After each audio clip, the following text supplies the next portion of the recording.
Guys, it's your girl Annie, and today we're diving into a topic that will hit close to home for so many of us: Nigerian secondary school life, the real survival series. If you've ever been to a Nigerian secondary school, you know it's not a place for the faint-hearted. From the wild experiences to unforgettable moments. But before we dive in, please take a moment to support your girl by watching this video to the end. And don't forget to like, comment, and hit on the bell button to turn on the notifications so you don't miss out on the more exciting content like this.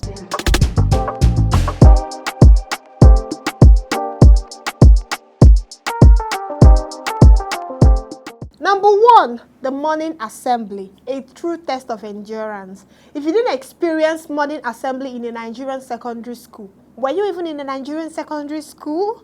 The dreaded morning assembly will have you standing up in the blazing sun or the pouring rain while teachers shout at you for every little thing.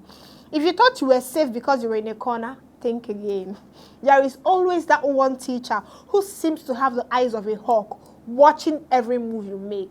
And let's not forget the long prayers, long intercessory prayers, and the National Assembly. If you dare skip one word, you'll never hear the end of it.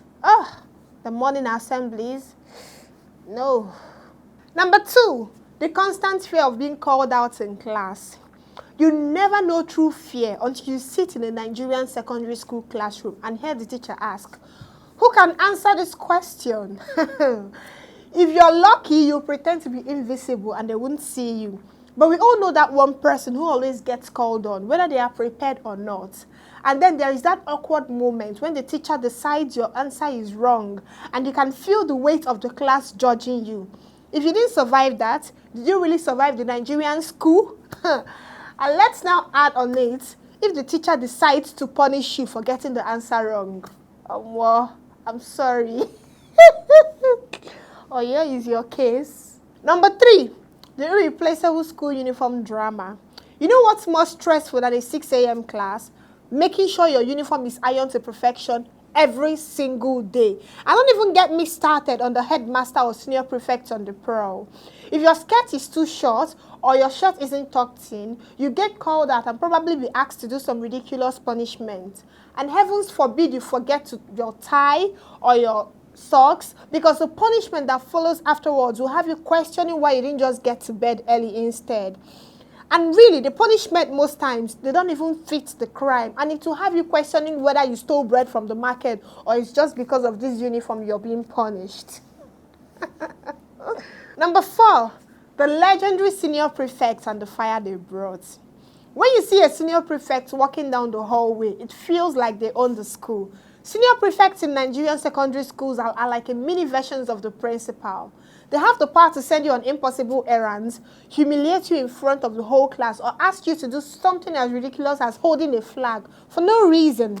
They rule the school with fear and iron fist. And also, you had to survive their wrath to be able to pass through secondary school.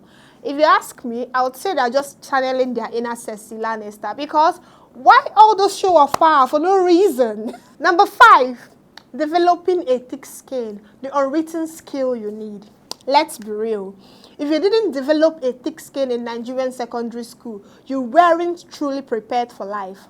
The jabs, the teasing, the merciless mockery, you name it. If you made a mistake in class, all your classmates would let you know about it, and they'll do it in the most dramatic way possible. Whether you tripped on your way to the blackboard or you answered a question wrongly, it was like the whole school would know about it even before the day was over.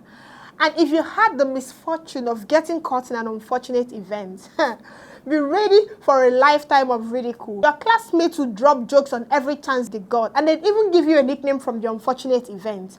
But you just had to laugh along, because the moment you showed it hot, they'd never leave it down. The key to surviving a Nigerian school: thick skin and a sense of humor. And that's a wrap for today's survival guide on Nigerian secondary school life. If you enjoyed this video, don't forget to like, subscribe, and hit on the notification bell so you don't miss out on the more exciting content coming your way. Do you have any crazy Nigerian secondary school stories? Drop them in the comment section. I'd love to hear from you. Until next time, stay strong, stay cool, and never forget how far you've come. See you in the next video. Bye.